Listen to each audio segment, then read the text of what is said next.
Hola, ¿cómo están? Muy buenas noches. Bienvenidos a un nuevo programa de Energía Argentina, El Debate. Esta es la cuarta temporada. Y atención, que hoy vamos a hablar del impacto de la pandemia.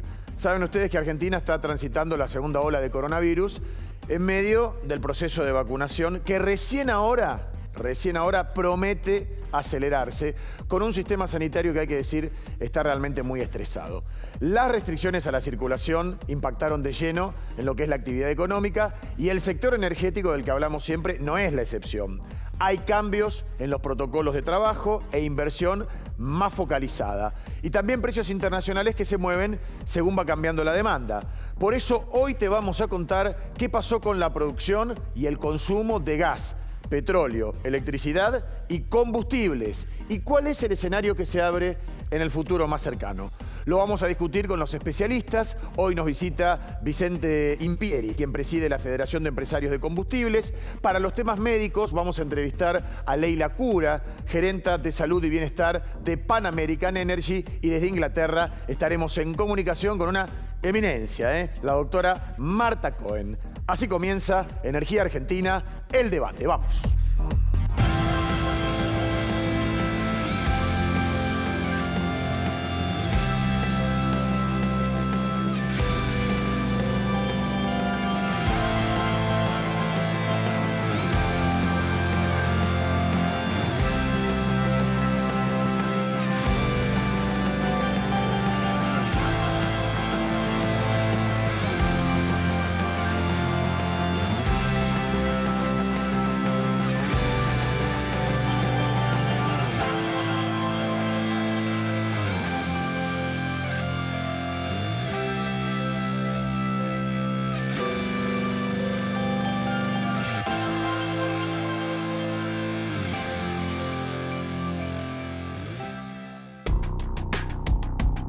Bueno, además está decir que lo más duro del confinamiento ha tenido que ver con el cierre de pequeñas y medianas empresas, lo mal que la está pasando los gastronómicos, innumerable la cantidad de rubros que podríamos mencionar. Pero ¿qué pasa o qué está pasando en realidad con el sector energético de esta pandemia que nos atraviesa a todos? De eso vamos a hablar en este programa especial relacionado con el coronavirus. Acordate, nos podemos comunicar, lo hacemos durante la semana, lo podemos hacer ahora vía WhatsApp 11 31 22 4168, repito, 11 31 22 4168 y nuestro Instagram @energiaargentina.eldebate.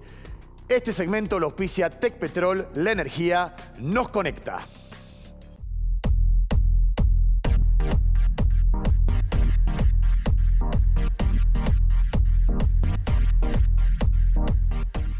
El impacto de la pandemia en el sector energético, en tu casa, en la mía, en cada uno de los que estamos trabajando, de los que son esenciales, de los que no, cómo ha pegado en nuestro bolsillo, en la economía. Pero nosotros hablamos acá de lo que tiene que ver con la energía argentina, un sector fundamental. Le damos la bienvenida a nuestro panel. Hola, señora Cledis Candelaresi, bienvenida. ¿Qué tal? Gracias. Ingeniero José Luis Ureda, ¿cómo está? ¿Qué tal? Bien, guardamos la distancia. Doctor Carlos Seguía, ¿cómo anda? ¿Todo bien? ¿Cómo estás? Todo bárbaro. ¿Alguno tuvo coronavirus? No. No, han zafado. No, ¿Se han yo vacunado? tengo las dos vacunas. ¿Ya tenés las dos vacunas? Las La dos vacunas. Sputnik. No, la AstraZeneca. No te hubiese puesto la Sputnik, no me digas eso. No, sí, me hubiera ok, puesto la que cualquiera. venía. No, me hubiera puesto cualquiera. Pero Ok. me pusieron la AstraZeneca y gracias a Dios porque todavía la Sputnik no llegó a Neuquén la segunda dosis. ¿Ah, todavía? Ahora estaba llegando, creo, en esta semana. Bueno, Cledis. Yo acabo de tener la primera dosis Bueno. por comorbilidad. ¿Cuál? De acceder. Sputnik. Sputnik. Sí. Bueno, que te dan dicen que da un 70-80% ya de inmunidad, lo cual es importante, ¿no? Sí, no, Sí. yo creo que Sputnik está garantizado que tiene una cobertura Sí, ya muy con la superior primera a la dosis, que se digo. conjeturaba en el principio. Sí. Es Sí. una de las más seguras. José Luis, Primera dosis de Sputnik, primera dosis de Sputnik. hace ya casi 2 meses. Y esperando. Esperando. Y esperando. Bueno, ahora el objetivo de Nación es empezar a vacunar con los millones de vacunas que supuestamente van a llegar en los próximos días, aquellos cuyas edades oscilen entre los 18 y 59 años, ya que no tengan comorbilidades necesariamente o alguna patología de base, sino que ya puedan tener la posibilidad de hacerlo para comenzar a vivir otra vida, lo cual no implica que nos olvidemos del barbijo y de estas cosas que se volvieron consuetudinarias, ¿no? La vida ha cambiado y hay muchas cosas que llegaron para quedarse. Por las dudas, perdóname que te interrumpa, Guillermo, digo, tengo más de 60 años, porque nunca falta alguno que dice, ¿qué pasó? Sí. Tengo más de 60 años, diabético, operado del corazón, hipertenso. Claro. Tengo todos los números para la lotería. ¿Vos pensabas que alguien te pueda dar menos de 60 además? No. No, digo, yo creo que las mujeres también dicen, yo pensé que Carlos tenía 52. Sí. Está bien. Sí, no quería decirlo, pero bueno. Bien aclarado. Le agradecemos a Pan American Energy, energía responsable. Somos PAE, líder global de energía. Ofrecemos productos y servicios a la industria y estaciones de servicio. Nuestra producción de petróleo y gas abastece al mercado local y al de exportación. Producimos combustibles de máxima calidad en la refinería más moderna de Sudamérica. Invertimos, innovamos, crecemos. Somos PAE, energía para la industria. Bueno, tanto a nivel comercial, técnico, operativo, la pandemia ha generado muchos cambios entre nosotros. Tenemos un invitado para hablar de todas estas cuestiones. Bienvenido. Está en nuestros estudios Vicente Impieri. Bien, italiano, bienvenido. Presidente de FECRA, la Federación de Empresarios de Combustibles de la República Argentina. Hincha de Racing también. E hincha de la Academia también. Bueno, estamos contentos. Queremos agradecer a la provincia de Neuquén por acompañarnos en Energía Argentina.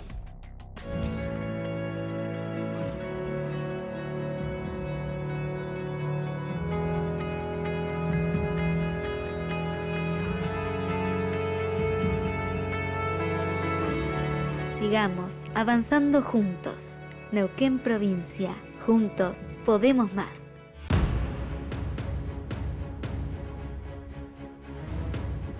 Vamos a utilizar como disparadora una pregunta que muchos de los que estamos acá nos hacemos. ¿Cuál ha sido el impacto del COVID-19 en el sector de la energía? Que seguramente lo ha habido. Cledis, todo tuyo. ¿Arrancamos? Arrancamos. Bueno, impacto, por supuesto que hay como hubo impacto en toda la actividad económica. Claro. Entonces, en la medida que haya un parate, una menor circulación y por lo tanto una menor demanda, el sector energético no puede ser la excepción, no se abstrae y sufrió. Empezamos a analizar las placas. Tenemos gas por un lado, petróleo por otro. Explícanos. Exactamente. Bueno, ¿qué pasó con la producción de gas? Acá tenemos una comparación de abril respecto a marzo de este año. Cayó en abril respecto a marzo y cayó un 10% si comparamos este abril con marzo del año pasado, que fue cuando comenzó el aislamiento y por lo tanto la paralización de las actividades. Vemos los números, preocupan sí, pero en relación a las grandes catástrofes económicas locales son números relativamente atenuados y que se pueden revertir en el mediano plazo. Bien, producción de petróleo. Cayó 11% abril versus a marzo de este año. Ahora la caída, si lo vemos en perspectivas, es más atenuada, un 4%. El petróleo está bastante reanimado y esto lo vamos a ver seguramente en los próximos meses. Insisto, una dinámica diferente a la del sistema sanitario local y, mejor dicho, a la diseminación del virus. ¿Qué pasó con las naftas? Ahí es donde yo creo que se notó más clara las consecuencias de la menor actividad por el aislamiento. En abril de este año, si lo comparamos con abril del año previo a la pandemia, acá nos vamos 2 años atrás, en todo el país, después seguramente lo vamos a ver con el invitado con más precisión, claro, cayó un 11%, pero la caída de la venta de combustible es muchísimo más pronunciada en Capital Federal y en Provincia de Buenos Aires, quizás porque acá las restricciones fueron más duras. Tenemos el dato de pozos activos, y volvemos al gas y el petróleo, que indica que hay menos pozos activos. Este dato incluso se va a revertir este mes porque es abril. Hay menos pozos activos, 31.300 a un poco más de 29.000. Pero fíjate un dato notorio. Compañías operadoras, había 45 cuando empezó la pandemia y el aislamiento, y ahora hay 46 compañías. Es decir, ¿qué significa esto? Que no hay, el sector energético lo siente, pero no hay una situación dramática. Bueno, acá tenemos, en estas barras están referidas al qué pasó con el consumo en los meses de abril. Solamente están comparados abril desde el año 2016 hasta este abril. Y vemos cómo hubo una caída dramática en abril del año pasado, cuando estábamos en pleno cierre pandémico. Ahora no, se ha recuperado y es más, creció el consumo eléctrico un 16%. Bien. una nota auspiciosa. Y te cierro con el último dato. ¿Qué pasó con la inversión extranjera directa en el mundo? Es decir, los capitales transnacionales que van de un país al otro. En América Latina y el Caribe cayó el año pasado un 37%. Eso es muchísimo. Es decir, no solamente en Argentina, y hay países en los que cayó más que en Argentina. Pero hay un país en el que el año pasado la inversión extranjera directa aumentó. ¿Cuál? El año de la pandemia, China. Y mucho. No solo que es importante receptor de inversiones extranjeras, sino que en el año de la pandemia y con los cuestionamientos que hay al manejo que hizo China del virus, las inversiones extranjeras hacia China aumentaron en más de 116.000 millones de dólares. Impresionante el dato, Gledys. Muchas gracias. Ahora vamos a volver, ¿no?, con el tema de las empresas de combustibles. Pero antes les digo, nos auspicia CALF, la cooperativa de distribución eléctrica de la ciudad de Neuquén, la más grande del país y líder en el uso de vehículos 100% eléctricos. Mirá. CALF es la cooperativa de servicios eléctricos más grande de la Argentina. Nació como proveedora de alumbrado público y antes que la provincia de Neuquén. Hoy cuenta con más de 100.000 asociados y además provee de servicios de sepelios, enfermería y capacitación. CALF, con vos. Ahora sí, bienvenida oficial a Vicente Impieri, presidente de la Federación de Empresarios de Combustibles de la República Argentina. Gracias por estar aquí, Vicente. No, gracias a ustedes por invitar. Bueno, la primera pregunta cae de Maduro, ¿no? ¿Cómo les ha impactado a ustedes la pandemia en lo que ha sido la venta de combustibles? Bueno, arrancamos en abril del año pasado en un mes donde nos asustó muchísimo porque el promedio de baja en el mes de abril, comparando con abril del 2019, más o menos promedio en el país había llegado hasta un 65%. 65, pero estábamos hablando de un país cerrado en ese momento. Exacto. Con la gente adentro en casa y respetando a en algunos rajatabla. casos hasta un 80% en las rutas. 80%, claro. Eso tiene una implicancia también, el poco movimiento que había a lo largo y a lo ancho de la Argentina. Exactamente. Salvo los camiones, vamos a ponerle, que eran los esenciales, ¿no? Que llevaban productos estaban en la actividad esencial. Sí. Y progresivamente, ¿cómo se ha ido? Bueno, se fue recuperando en forma paulatina en todos los meses posteriores, más o menos en términos de julio, agosto, septiembre ya estábamos a un 50% hasta alcanzar un 20, 25, 30% fin de año. Y llegando a un 13, un 15% del promedio en marzo de este año, que ahí donde se paró porque el recupero, porque con las nuevas restricciones de abril comenzó nuevamente la baja. O sea, el recupero ahí se detuvo. En abril de este año estábamos más o menos en un 23, promedio 23-25%. Provincia de Buenos Aires, Cava. Y en las rutas, 50%. Bien. Abro a preguntas y debate de nuestro panel. Carlos.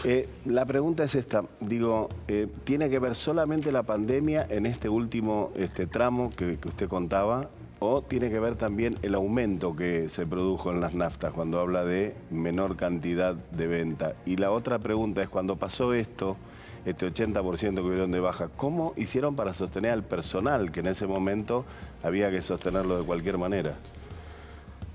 Bueno, atribuimos el 80% obviamente a la pandemia. Cada vez que hay un aumento de combustible siempre se retraen las ventas. El consumo baja, pero después con el tiempo se va recuperando. Obviamente que la pandemia fue el factor fundamental de esta baja. En la historia había pasado esto. Claro. Nunca habíamos llegado a un 65% en un mes de baja de ventas en Argentina.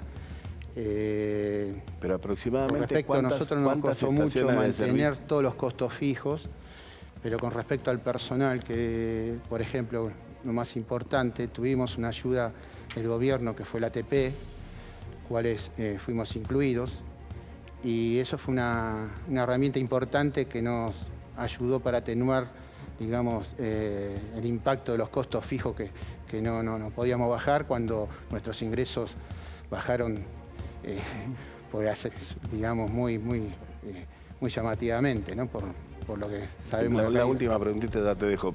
¿Y qué porcentaje de estaciones de servicio cerraron en este tiempo? No tuvimos, gracias a Dios no tuvimos cierre de estaciones de servicio. En forma aisladas, algunas estaciones no de banderas han cerrado, pero no. ¿Pero que podrán recuperarse o que cerraron definitivamente? Mira, yo pienso que la idea era recuperarse. Ahora con esto que nuevamente arrancó nosotros hasta marzo, veníamos recuperándonos, como dije anteriormente. Arrancamos con las restricciones en abril, empezó todo. Entonces, el problema no es fácil. No, más que son estaciones que no tienen respaldo petrolero. Sí, son pymes, digamos. Todas somos pymes. Claro. Somos todas las estaciones, el 99% son pymes, bajo la bandera de Shell, Action, Las Blancas, todas somos pymes, la mayoría. Pero las estaciones blancas creo que lo han sufrido un poco más. Había una época en la que muchas estaciones o muchos estacioneros abandonaban su negocio en pro de un negocio inmobiliario, o mejor dicho, porque recibían ofertas muy tentadoras. Pasa un edificio, ¿sí? Exactamente. Claro. Eso me parece ocurrido mucho. No sé si eso está ocurriendo en este momento. En primer lugar, me gustaría que me dé...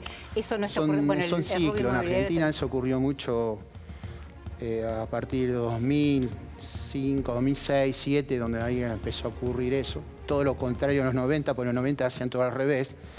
Tiraban un edificio y hacían una estación de servicio, promovidas por las petroleras, obviamente. Entonces... Crecía mucho el parque automotor en ese momento. Creo que creció mucho el parque automotor en ese momento. Quizás por eso había más demanda de combustible. Nosotros venimos de 4.000, 7.000 estaciones de servicio en los 90. Y hoy tenemos 4.800, nos llegan a 5.000. Claro. Una cuestión antes de que José Luis seguramente le querrá hacer una pregunta respecto a la situación pandémica. No sé si ustedes tuvieron oportunidad de notar algún nivel de transgresión, como se pensó que en algún momento había cierta indisciplina social, que en el momento en que había que estar guardados, de todos modos había automovilistas en la calle. ¿Eso ustedes lo pudieron advertir desde la actividad de las estaciones de servicio? No. Nosotros, si bien hubo temor dentro de todo el plantel de empleados que tenemos, porque nosotros playeros estamos muy expuestos, todo lo que estamos dentro de una estación de servicio estamos muy expuestos, especialmente la persona que atiende al cliente, que atiende por día más de 100 personas. Y obviamente que están reexpuestos. Y han surgido, pero no a nivel importante de tipo de agresiones por el hecho simple de lo que se vive socialmente, ¿no? Uno no está acostumbrado ni siquiera a llevar esto, me cuesta acostumbrar. Y a veces, bueno, el cliente, nosotros siempre decimos, bueno, o tenemos acostumbrado a decirle a nuestros empleados que el cliente siempre tiene razón, pero a veces, bueno, no es fácil. Sí, digamos, los ánimos están más exacerbados en todo sentido y las playas de estacionamiento no escapan de ese ánimo general. José Luis. Sí. Hoy en día, en un número redondo, ¿cuántos litros por mes tiene que vender una estación de servicio? ¿Cuántos litros por mes? Sí, tipo para salir derecho. O sea, punto de equilibrio, dice usted, de una estación de servicio. Sí. Hoy, más o menos. Y hoy tenés que tomar como punto de equilibrio por lo menos 200.000 litros como para solventar los gastos fijos que tenés. Eso, a eso me refiero. Y eso también depende del componente de qué perfil de estación de servicio tenés. Claro. ¿No? Porque hay estaciones de servicios que tienen una tienda muy grande, el mix de la ecuación a la que usted se refiere para solventar los gastos es otra. Hay estaciones de servicio que solamente venden combustible, pero más o menos una estación de servicio a partir de 200.000 litros mínimo tiene para... Y me imagino que, perdón, el lugar geográfico tendrá que ver, porque cuando hablábamos de edificios, nos están escuchando en el interior del país, dicen, si acá llegaban por un edificio, el viento te lo tira abajo. Digo, estamos hablando de Capital Federal y algunos sectores de la provincia de Buenos Aires, ¿no? Sí, Capital Federal hoy el valor terreno es muy alto. Claro, por eso. Provincia de Buenos Aires, no tanto, pero también similar, depende de los lugares. Hoy no ocurre lo que ocurría, te repito, en los 90. En los 90, por decirte exagerado, una petrolera tiraba un edificio y hacía una estación de servicio. Hoy es al revés. O sea, Ahora, Vicente, vos hablabas de los lugares, como puede ser un estudio de televisión, también una estación de servicio, que tienen los peligros inherentes a la probabilidad de contagio. ¿Ustedes tienen una estadística respecto de la cantidad de contagiados que ha habido en las estaciones de servicio? Mira, no hemos tenido realmente grandes... se ha dado de forma dispersa 20-30% de la dotación de personal. ¿De todo el universo que trabaja en estaciones de servicio, entre 20 y 30% se contagiaron? Sí, pero fueron en distintos meses. Hubo meses que hubo más, otros meses menos. Hay estaciones que al principio no tuvieron ninguno y después tuvieron... Ahora se está sintiendo un poco el tema de los contagios. ¿De cuánta gente estamos hablando para llevarlo a personas? Y vos tenés que calcular que una estación de servicio mínimo tienen 10, 15 personas. Sí. Que multiplicás son 30, 40 mil empleados que hay. Ajá. ¿Ustedes estarían en condiciones de comprar vacunas para los empleados? Como recién escuchábamos que quizás... Mira, en un momento lo pensamos, pero... Digo, ¿en condiciones económicas están? Quizás, bueno, todo depende, no totalmente, pero sí creo que podríamos solventar gran parte como para acordarlos con el sindicato, como para realmente el sector nuestro. Nuestro sector se comprende, no es solamente las empresas que ponen en el capital de trabajo, sino también está el sindicato, que es los recursos humanos de la gente. Entonces, lo hemos hablado en un momento determinado, pero bueno, tengo entendido que no es posible eso. No, por eso preguntaba si el gobierno lo permitiría. Yo preguntaba eso. Si el gobierno lo permitiría, ustedes creo están que en en condiciones de conjunto con el hacerlo. sindicato podríamos hacer algo. Justamente yo hace días se difundió la información de que el gremio que nuclea a los trabajadores de las estaciones de servicio estaba tratando de hacer gestiones, así como hay gremios de producción de petróleo que también intentan hacer gestiones. ¿Están descartadas de cuajo? ¿Ya tienen una definición del gobierno de que no es posible hacer compras individuales? Están descartados. Sí o sí tienen que atenerse al plan de vacunación oficial. Sí, señor. Vicente, así como uno va a un supermercado hoy, no sé, y raciona y compra un poco menos o para el día, o vas a, no sé, una panadería y en vez de una docena de facturas que te salía así derecho, dame 8. ¿La gente raciona también al cargar? Sí, o sea, no dice cargo tanque 50, lleno, sí. Cargo 50. Por plata. Si en el año, por decirte, Sí. 50, 1000 pesos. Ajá. Si en el año subió 3 veces, sigo cargando 1000 pesos, Claro. menos litros. Ahí tenés también la Ahí tenés la baja. diferencia. Ah, claro. O sea, no es que carga litros la gente, carga O sea, lo que pesos. se vende es menos litros entonces. Claro. Menos litros. ¿Y ustedes Una están...? pregunta. La relación de 40% del precio del GNC respecto de la nafta. ¿La relación del 40% con el GNC? Sí. Sí. El precio del GNC al 40% del precio de la nafta. Súper. ¿Eso estimula, sostiene las conversiones a GNC o no? Mirá, creo que las conversiones están firmes. No hay digamos, una conversión como en los 90, no, pero, Sí. pero se están sosteniendo, digamos. Hay diferencia de precio hoy. Y las estaciones de gas, perdón, las estaciones que solamente venden gas, ¿se sostienen cómo? Las estaciones que solamente venden gas, la única forma que puedan ser sostenibles, sustentables, tienen que vender volumen. O antes, pasa lo siguiente, cuando arrancó el gas en los 90, muchas estaciones, la mayoría de estaciones vendían más de 200 metros cúbicos, 250, 300. Hoy el promedio no es ese, el promedio está por debajo de los 200 metros cúbicos, 150, hay estaciones de 50, 60 metros que no son sostenibles. Eso también por la proliferación de estaciones de servicio que en los años 90 se han hecho también. Perdón, Entonces nunca se ha hecho algo planificado. Si no se hace algo planificado va a pasar lo mismo con las energías alternativas que van a venir, que por más que convivan con el fósil, con el combustible, el gas, va a suceder lo mismo. Por eso tiene que haber previamente algo planificado por parte de Secretaría de Energía, ¿no? Donde, escuchan, se requieren tantas estaciones para esto, tanto, bueno, eso no ha ocurrido en el pasado. Perdón, Vicente, volviendo al tema de la situación pandémica, Por lo que usted dijo, no se cerraron estaciones de servicio, le decía Carlos, no se cerraron estaciones de servicio ahora con motivo de esta caída en las ventas. ¿Qué está previendo el sector como tal para el corto o mediano plazo? El primer paso es el Repro 2, en el cual estamos incluidos, somos beneficiarios Repro 2. Hubo un fuerte refuerzo presupuestario para el Repro 2. ¿Cómo? Hubo un fuerte refuerzo presupuestario para el Repro 2. Sí, y eso es lo que ha sostenido a muchas estaciones de servicio. La ayuda del Estado, digamos, para los que no tienen clara la terminología. En el pasado, en la ATP, sueldos. hoy no hay ATP, pero está en el Repro 2.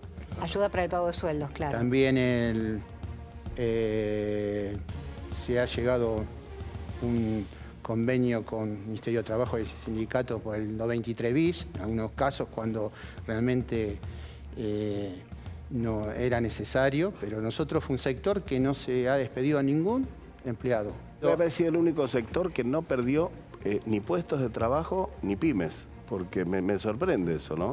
La situación. Porque lo hemos sostenido, no hemos suspendido, no solamente no hemos echado gente. No tener cierre han tenido de... ayuda estatal, han tenido auxilio Pero del Estado, ¿verdad? el ATP, ¿cuánto es? ¿La mitad del salario? Y en los casos que cobran un techo, la otra mitad la tiene que poner alguien que no trabaja. El año pasado. Pero eso, conjuntamente con el 223 bis, sí, con algunas ayudas de petrolera a determinadas estaciones de servicios. A determinadas estaciones de servicio. Entonces, no era no que algo general, relación, sino una estación de servicio que está por debajo de los 200 metros. Ayudas, digamos, puntuales, ¿no? Y no son ayudas permanentes. Claro. Yo le pregunté, ¿tiene proyecciones de qué va a pasar con la venta de combustibles en el presunto caso que se sostenga esta situación de restricciones, aunque sea intermitentes en la actividad? ¿Qué es lo que va a pasar por ahora? Ese es el panorama. Es una incógnita porque realmente no sabemos, es causa y consecuencia, no sabemos qué va a pasar con las restricciones. ¿Se cierra? A medida que se van cerrando actividad va bajando. Claro. Nosotros la última actividad creo que se abrió fue la educación y la justicia, que bueno, ahí se notó también en la mayor circulación. Y no obstante de que se está utilizando más el coche que antes. Claro. Porque la gente evita el medio público, ¿no? Sí. Vicente, gracias por habernos visitado. Es muy importante conocer el mundo de un lugar al que uno va somos el último eslabón de la cadena de sin duda. Energía. Importantísimo. Y ahora no están teniendo en cuenta, ¿no? Bueno. Los principales actores. Lo volveremos a mitad del año. Muchas gracias. Gracias a ustedes. Bueno, corte muy cortito. Acordate el tema de hoy, la pandemia y el sector energético. ¿Cuáles son las consecuencias? No se vayan.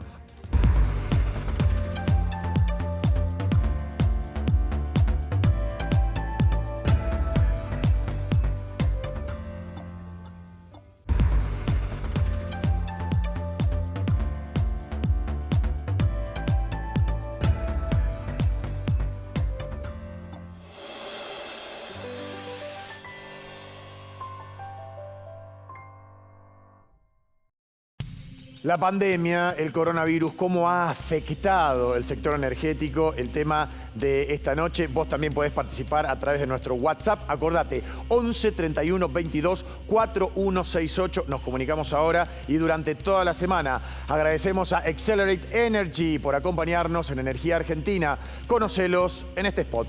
Accelerate brinda servicios de regasificación de GNL para abastecer a la Argentina de energía confiable, económica, ayudando a las industrias a crecer y a los hogares a mantenerse seguros y confortables. Accelerate Energy. Convertimos grandes ideas en energía real.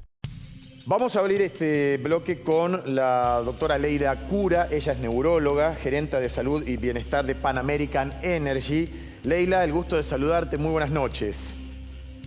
Hola, buenas noches, Guillermo. ¿Cómo estás? Bien, aquí preguntándonos, ¿cómo han hecho ustedes en este contexto de pandemia, en donde recientemente hablábamos, que no sabemos cómo vamos a seguir, si va a haber intermitencia o no con las restricciones, para cuidar a aquellas personas que conforman Pan American Energy? Sí, fue un trabajo muy importante y lo empezamos muy tempranamente, allá por marzo del año pasado. Como vos decís, es una operación que sigue adelante por ser esencial. Hay dos focos principales, yo diría. Uno es la prevención y el otro es el bienestar de las personas, pensando en el ahora y en el futuro, ¿no? Y La prevención, bueno, por supuesto, digamos, con todos los protocolos que fueron cambiando, que en las distintas provincias donde operamos fueron diferentes, pero la prevención es muy importante porque en este momento la gente está viviendo un momento de gran incertidumbre y ir a un lugar de trabajo donde las medidas de prevención están tomadas y el lugar está más cuidado, hace que la gente pierda un poco esa incertidumbre y por lo tanto la ansiedad que la incertidumbre produce, ¿no? Claro. Así que es muy importante para los trabajadores tener un lugar seguro de trabajo. Hacemos prevención siempre con un concepto más salutogénico nosotros. Ahora la pandemia nos obliga a hacer una prevención con un concepto patogénico por la enfermedad, ¿no? Y esa prevención la hicimos de muchas maneras, más allá de los protocolos, utilizando mucho la tecnología. Y eso también ayudó mucho, creció mucho la tecnología en lo que es prevención de salud. Y bueno, eso nos ayudó a tener bastante controlada la situación dentro de la empresa, ¿no? Seguramente. Abro al panel para preguntas. Sí, Leila, perdón, ¿no? Yo tengo entendido que ustedes en la empresa organizaron en campo equipos de trabajo, no sé si técnicamente son células, que el año pasado eran un poco más restrictivas y ahora ya están más ampliadas. ¿Qué pasa hoy si una persona que está trabajando en campo, que integra ese grupo activo, se infecta? ¿Se aísla todo el grupo? ¿Cuál es la medida, el procedimiento a seguir si hay una persona con COVID? Nosotros tenemos una forma de medirla proactiva y una reactiva. Por ejemplo, en la refinería nosotros tenemos un sistema de contact tracing, es decir, que tenemos mediante una tecnología la ubicación y localización de todos nuestros colaboradores o de las áreas que estamos testeando, que nos avisa en forma activa si dos personas están trabajando a menos de 2 metros y por un tiempo determinado, que es el que cumple con el concepto de contacto estrecho. Pero por otro lado, también es reactivo, porque si alguno de las personas que después nos da positiva fuera del trabajo, nosotros mediante ese mapa que nos queda grabado, vamos y buscamos y rastreamos a los contactos estrechos y allí los aislamos. La máquina nos permite, el mapa nos permite ver los contactos estrechos de 48 horas antes. Entonces allí podemos minimizar, digamos, no tener que aislar a toda una burbuja, sino que aislar, o célula, sino que aislar a las personas que tuvieron el contacto estrecho. Claro. Doctora, el COVID en este último año y pico no solamente afectó por el tema en sí de la enfermedad, sino también la parte psicológica, que me imagino que ustedes deben haber recibido muchísimas más consultas. El otro día, hablando con gente que trabaja en el campo, me decían, yo ya estoy desesperado, no sé qué hacer en mi casa, porque es una persona que está acostumbrada a estar 15 días fuera de su casa y vuelve otros 15 días. Digo, ¿esto creció, no creció? ¿Es así como me lo contaban en Neuquén? Sí, totalmente. Nosotros tenemos un consultorio virtual permanente que se llama nuestro programa de calidad de vida, donde las consultas han crecido notablemente. Hacemos mucho foco en eso. Ustedes piensen que las personas hoy día están viviendo con lo posible y uno no está acostumbrado a vivir con lo posible. Y está viviendo con incertidumbre, como decíamos antes, y eso genera muchísima ansiedad. Nosotros lo que hacemos es que nuestros programas de wellness, que ya llevan muchos años de evolución, los hemos transformado en las primeras horas en un método virtual. Hemos seguido con todos los programas en forma virtuales. Y muchos de los conceptos que teníamos en el wellness normal, digamos, antes de la pandemia, se utilizan también acá. Por ejemplo, el desarrollo de nuevas habilidades es una forma en que la gente pueda crecer en lo personal y además sentir placer en lo que está haciendo, porque está también demostrado que el trabajo, con este temor que tenemos encima, que la gente tiene, y con esta incertidumbre de decir estaré enfermo o no estaré enfermo, mañana podré salir o no, o estaré en algún contacto estrecho, entonces pierde el placer del trabajo. Esta forma de darle herramientas, nosotros lo hacemos a través del arte, de muchos temas, para crear nuevas habilidades, hace que la gente también se sienta más relajada y con más placer. Y fundamentalmente este año hemos diseñado el PAE Respira. Poco a poco muchos de nuestros empleados se van sumando a respirar y a meditar a la mañana, 8 de la mañana, porque creemos que una de las herramientas más importantes para este año y para poder salir fortalecidos de esta situación es encontrar la calma dentro de uno mismo. Bueno. Así que el programa PAE Respira lo tenemos a full. Qué bueno, Leila. Sí, José Luis. Sí, hola Leila, ¿qué tal? Buenas noches. José Luis, ¿cómo estás? Bien. Leila, escúchame, ¿cómo se manejaron en una operación tan compleja como Chubut, Cerro Dragón, donde vos podés tener un día 8.000 personas trabajando, haciendo diferentes tareas? ¿Cómo, protegieron a todo el personal contratista, que es una cantidad muy grande, ¿no? Una proporción enorme de eso? No solamente el personal propio de la compañía. Sí, la operación es un número muy grande. Ahí trabajamos en conjunto con todos los médicos, ¿no?, de las distintas contratistas para diseñar juntos el protocolo y hacerlo cumplir, porque evidentemente que la prevención es el factor número 1 que tenemos que tener en cuenta para poder seguir operando, ¿no? Es decir, la disminución de los contagios es fundamental. Así que trabajamos mucho con ellos. En todos los traslados de las personas se trabajó mucho, el aforo en los colectivos fue muy importante, el crear el ambiente más saludable de trabajo. Por ejemplo, en algunos lugares donde son cerrados hemos puesto filtros EPA, hemos medido en nuestras rondas el dióxido de carbono en los ambientes cerrados. Hay que ir buscando todas esas, las que ya sabemos, digamos, cuáles son las prevenciones para el contagio del COVID. Bueno, pensarlo dentro de la operación y así adelante llevamos los protocolos.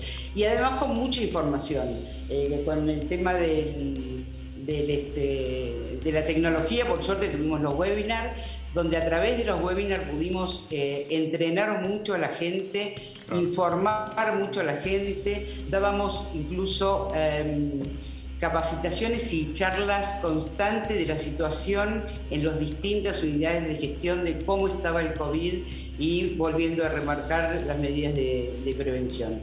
La operación no se frenó y la verdad que los contagios intralaborales son desechables. Sí. Leila, una última pregunta cortita de Carlos. Sí, cortita. ¿Cómo se trabaja con el personal cuando se cambia el personal de campo? ¿Se hisopa cada vez que llegan? ¿No se hisopa? ¿Se les pregunta si tiene algún síntoma? Desarrollamos una aplicación que se llama PAE Access.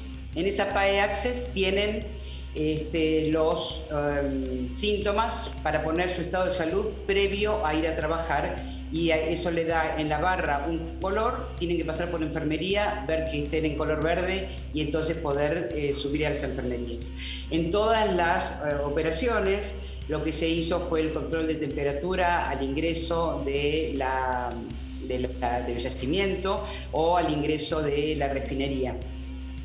En algunos lugares, por ejemplo en Neuquén, donde tuvimos obligación de hacer test de olfato porque la gobernación así lo pidió, se hacían unos 40.000 test de olfato por mes, y esas son las medidas preventivas que más se tomaron, ¿no? Bien. Doctora Leila Cura, muchas gracias por su testimonio y felicitaciones por la tarea que realizan allí en Pan American Energy. Un placer, Guillermo, gracias. Gracias por la invitación a ustedes. Adiós, hasta luego. Y ahora sí, nos vamos a meter de lleno en lo que hace al mundo de la medicina y la pandemia, esto que estamos hablando hoy en nuestro programa, con una eminencia, la doctora Marta Cohen, desde Sheffield. Sabemos que hizo su viaje de Londres, que nos está esperando. Marta, el gusto de saludarte. ¿Cómo estás? Muy buenas noches. Buenas noches, ¿cómo están ustedes? Muchas gracias por contactarme de nuevo. No, por favor, déjame decirle a la gente que además fuiste distinguida con la Orden del Imperio Británico, que allí en Inglaterra sos una médica de consulta permanente por parte de no solamente de los diarios, sino de las revistas especializadas, así que es un honor para nosotros estar hablando contigo. La primera pregunta, Marta, no, gracias a vos, tiene que ver con... Venimos hablando ya desde hace mucho tiempo, con recurrencia, y nos venís contando porque lo que está pasando en Europa después ocurre aquí en la Argentina, en nuestro hemisferio. ¿Qué estás viendo de lo que pasa en nuestro país y cómo está el viejo continente ahora? Bueno, acá se está repitiendo un ciclo. El ciclo que específicamente en el Reino Unido hay una nueva variante, es la variante de la India, que estaba leyendo hoy en unas revistas de la especialidad, es entre 20 y 50% más contagiosa que la variante anterior, que a su vez era un 50 o un 70% más contagiosa que la anterior. Es decir, el virus continúa evolucionando y con esa evolución cada vez se va haciendo más contagioso y las vacunas cada vez van siendo un poquito menos eficaces. ¿Más contagioso y más peligroso, Marta? Probablemente algunas, por ejemplo la variante de Kent, es un poquitito más peligroso. La mortalidad anterior era de 2,5 por 1000 y esta pasó a ser de 4,1 por 1000. Es decir que puede ser que tenga un poquito más de mortalidad, no significativamente, pero al ser más contagioso hay más cantidad de casos. Los casos son más jóvenes, la ocupación de terapia intensiva es más prolongada porque la gente, por suerte, no muere tan rápidamente, sino que está más tiempo internada, le pelea más al virus y eso hace que también haya más demanda en las terapias intensivas. Afecta más también a gente más joven. Pero además, como ya te digo, la vacuna es un poquito menos eficaz. Entonces, ¿qué está sucediendo ahora? Ahora estamos a la puerta de una, por lo menos en el Reino Unido, a la puerta de una potencial tercera ola. Yo soy optimista de que esto no va a suceder y es porque hubo una serie de errores que nos llevaron a donde estamos ahora. La frontera con India se cerró tarde o se puso un control, digamos, riguroso tarde, de por lo menos más de una semana. Hubo un error en el testeo y rastreo de los contactos que se perdió por una semana, por lo tanto hubo casos que no se pudieron rastrear y cuando se dieron cuenta había 3.000 casos de la variante de la India. Entonces lo que están apuntando ahora es a evitar una tercera ola. Lo importante es que ya tenemos la experiencia del año pasado y que pasó con la variante de Kent y con la ola anterior. Entonces ahora están apuntando a dar una vacunación completa con las 2 dosis a toda la población posible. Hay unos 35 millones y medio de vacunados con una dosis y casi 25 millones y medio con 2 dosis. Se están dando 500.000 dosis diarias. Y lo que han dado cuenta, y esto es un estudio publicado ayer o hoy, que lo leí por lo menos hoy yo, es con una dosis de la vacuna de Oxford, la inmunidad con la variante de la India es solo del 33%. Y la vacuna de Pfizer es de solo el 50%.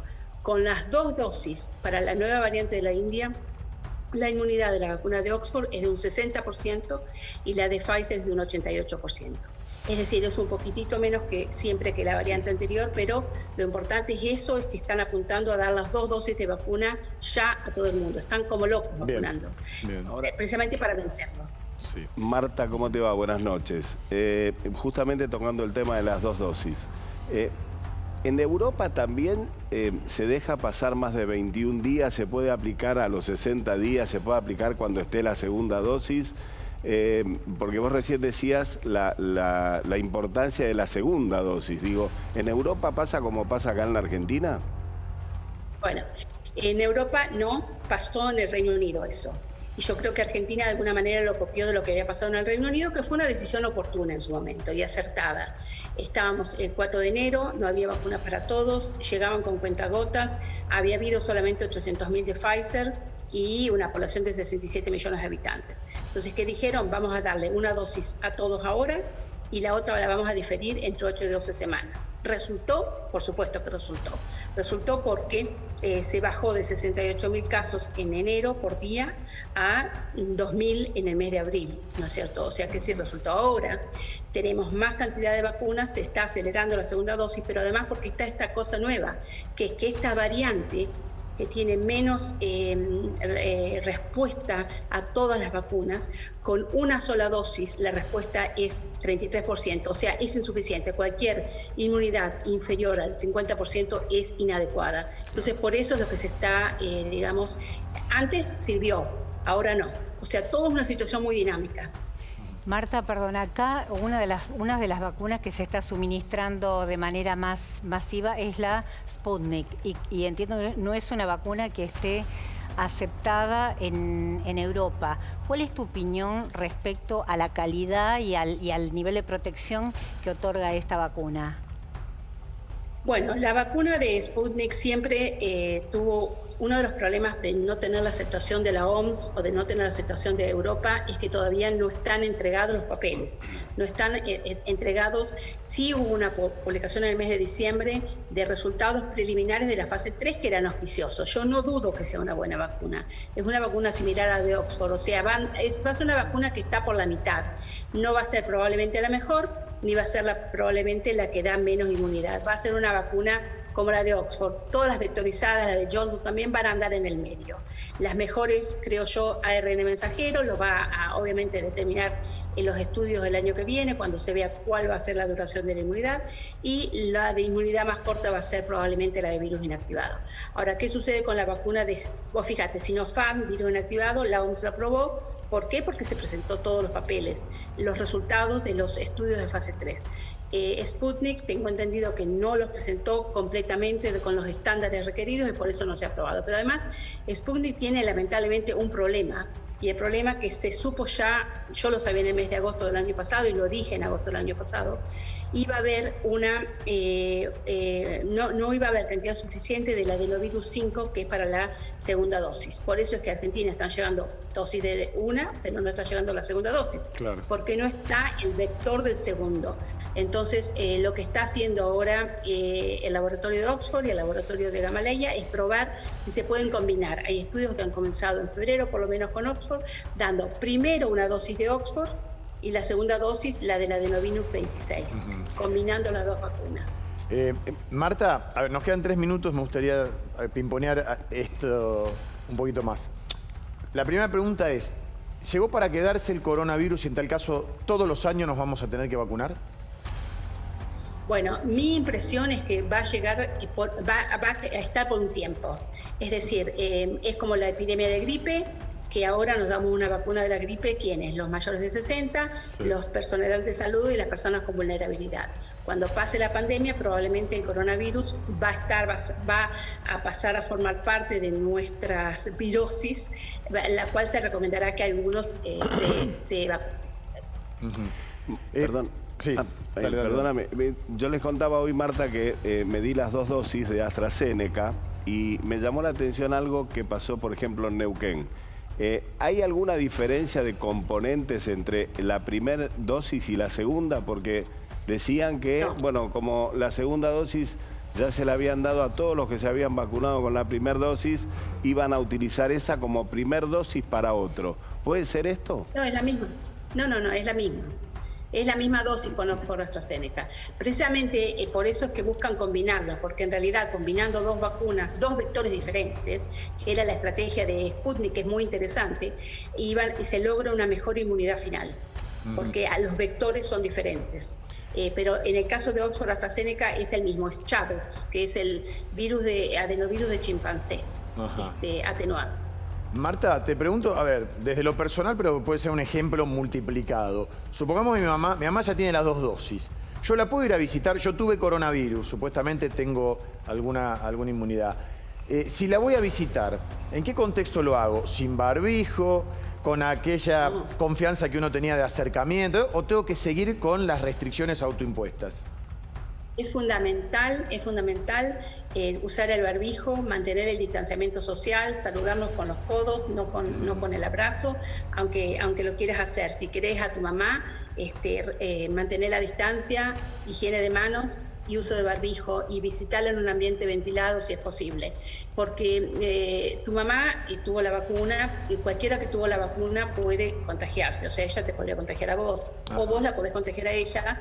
Te puede ser que lo tengas asintomáticamente, ¿no es cierto? Y esto me retrotrae a una pregunta que he estado recibiendo en mis redes. De paso te la digo, @drmartacohen en el Instagram, en donde la gente pregunta, ¿es verdad que con Sputnik uno no contagia? No, eso no es verdad. Si uno está vacunado con cualquier vacuna y uno se contagia, probablemente va a tener una carga viral muy baja, va a tener pocos síntomas y va a tener un riesgo de contagiar a otro menor, pero el riesgo siempre existe. Bien.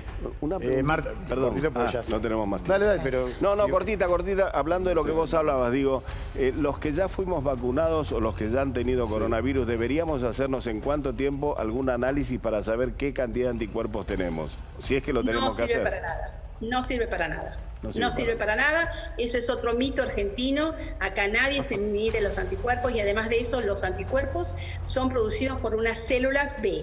Pero en realidad lo que está detrás de la inmunidad en el coronavirus, ya sea el natural o con la vacuna, es la memoria inmunológica que no se mide con los anticuerpos. Así que en realidad genera más ansiedad medirse los anticuerpos. Buen punto y buena aclaración. Marta, te dejamos descansar, sabemos que es tarde allí en Inglaterra, pero gracias por estar siempre a aquel lado. Muchas gracias y cuídense. Bueno, igualmente, a cuidarnos. Minutos, respondemos las preguntas de la gente, ¿les parece? No se vayan.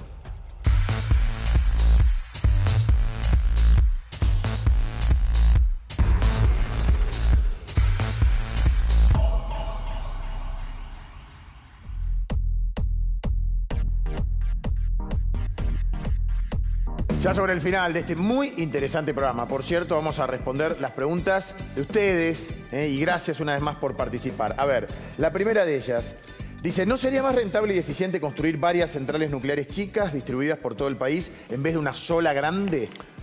Bueno, hay un problema de economía de escala. Para un determinado tamaño de una central nuclear, 1100, 1200 megavatios, el costo por unidad de energía generada es menor que haciendo varias centrales chicas. Es decir, la producción de energía es más barata debido al tamaño, a la escala económica, que permite compartir una serie de servicios y bajar los costos. No obstante eso, Argentina es líder en la tecnología de centrales de pequeñas, como el CAREM 25, que es un reactor que Argentina ya exportó y que tiene excelente tecnología y muchas perspectivas si consigue bajar un poco los costos. Bien, recordemos, son preguntas relacionadas con nuestro anterior programa, que la verdad tuvo muchísima repercusión, afortunadamente. Otra pregunta, ¿cómo se resuelve el problema de los residuos nucleares? Bueno, ahí vamos a dividirlo en dos grupos. El 80-85% de los residuos nucleares son los que producen las centrales de Atucha y las dos centrales de Atucha y Embalse. Los residuos nucleares de esas centrales se enfrían en piletas y luego se ponen en silos de hormigón, en tambores y se ponen en silos de hormigón, aplicando las más altas y estrictas tecnologías y estándares a nivel mundial. En eso Argentina es excelente, verdaderamente. Bien. Para ir cerrando, Cledis, ya que hoy hablamos de la pandemia y cómo ha repercutido en el tema de la energía, hablemos también del gasto del Estado argentino para combatir el coronavirus, ¿no? Bueno, vos sabés un dato. Cuando se diseñó el presupuesto que ahora está vigente del año 2021, no se habían previsto importantes erogaciones para controlar la pandemia. Entonces eso obligó a recurrentes ampliaciones de presupuesto. Hubo en mayo 2, por ejemplo, y solamente esas 2 ampliaciones de presupuesto del mes de mayo implicaron que para vacunas el Estado asigne 55.000 millones de pesos más. Son como 5 millones de viviendas, por ejemplo, para algún parangón. Otro de los rubros que se reforzaron de manera importante con el presupuesto público es el REPRO, es decir, este programa por el cual el Estado asiste a las empresas que califican para el pago de los sueldos. Y acá también hubo solamente en la última decisión administrativa del 31 de mayo 45.000 millones de pesos que no estaban previstos el año pasado. ¿De dónde sale esa plata? Porque si no está prevista en presupuesto, bueno, hay que recortar de alguna. Hasta ahora es con más deuda y en parte se está financiando con el aporte solidario o este impuesto excepcional a las grandes fortunas. Bueno, muy bien, lo felicito, ¿eh? Gran programa, muchas gracias a todos. Perdón, Guillermo, antes de cerrar. Vale. Digo, quiere decir que cuando se termine la pandemia solucionamos el tema habitacional, porque dijo que 5 millones... Pero estamos hablando de equivalencia, no es una propuesta de que se reoriente una partida de un rubro al otro. Lo podemos hablar en un próximo programa, claro, no estaría mal, 5 millones de viviendas. Hemos llegado al final, gracias a ustedes también por haber estado de ese lado, son importantísimos para nosotros. Nos podemos seguir comunicando a lo largo de toda la semana a través de nuestro WhatsApp 11 31 22 4168. Todas las dudas, preguntas, sugerencias son bienvenidas y agradecemos a Edie Makeup. Podés encontrar sus productos en ediemakeup.com. Esto ha sido todo, nos vemos el próximo domingo en Energía Argentina, El Debate. Chau, que tengan muy buena semana.